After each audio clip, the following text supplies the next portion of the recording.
getting people to move more. In 2010, a group of public and private organizations banded together to develop and release the first National Physical Activity Plan, a blueprint for getting Americans to move more. Among its recommendations were that every school child be allowed and encouraged to participate in frequent, and preferably daily, physical education classes, that employers find ways to reduce sitting time at the office, and that municipalities both create and promote parklands, bike paths and other places for people to be active.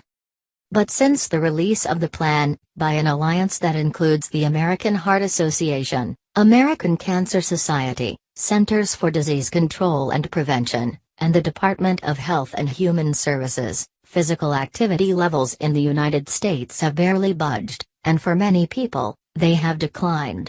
According to a recent report, only 8 states require recess every day for elementary school students, and only Oregon and the District of Columbia mandate that all children in elementary and middle school participate in at least 30 minutes of physical education every day, the minimum desirable level of daily PE that experts recommend.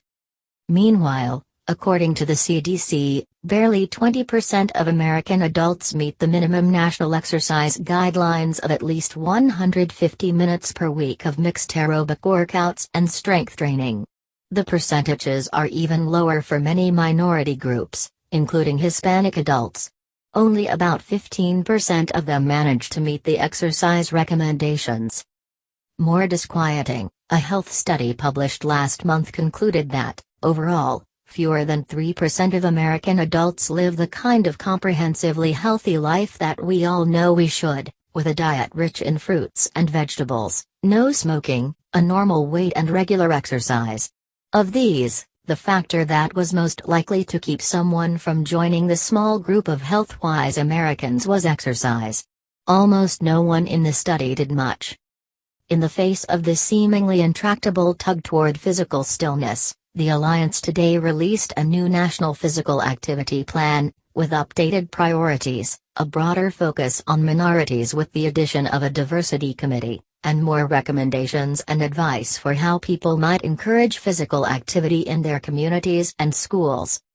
To find out more about the new plan and why so many of us remain so resolutely sedentary, I spoke with Russell Pate, a professor of public health at the University of South Carolina in Columbia and chairman of the National Physical Activity Plan Alliance. Here are edited excerpts from our conversation. Q. The most obvious question about the National Physical Activity Plan is, why do we need one? Why is it still so hard to get people to exercise, when we all know that we should? In fairness to people, we have made it so easy to be inactive. Once, stairs would have been the first thing that you saw in a building. Today, elevators are front and center. You have to hunt around for the stairs. And we can drive everywhere. In today's world, it's activity that is unusual, not inactivity. Being active requires commitment, and for some people, that commitment can seem too much. A single mother of 3 kids working 2 or 3 jobs may well feel like working out is a luxury that she can do without.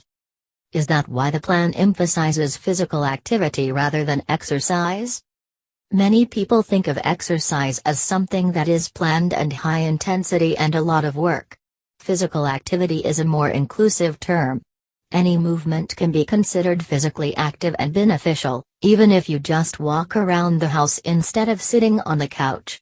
We want to convey the idea that you don't have to exercise, just move more. But how, in a concrete way, can a national plan increase activity? How could someone use the plan to, for instance, get more PE classes added to the curriculum of their child's elementary school? There is a section devoted to education. It includes a series of evidence-based strategies and tactics. You can find information there about why schools should meet national and state standards for physical education and how to accomplish that, such as encouraging shared use agreements so that schools can use community facilities if they don't have their own resources. This plan is meant to be practical. A parent could print out that section, take it to a school board meeting and say, "Look, I didn't dream up the idea that we need PE, it's right here in the National Physical Activity Plan.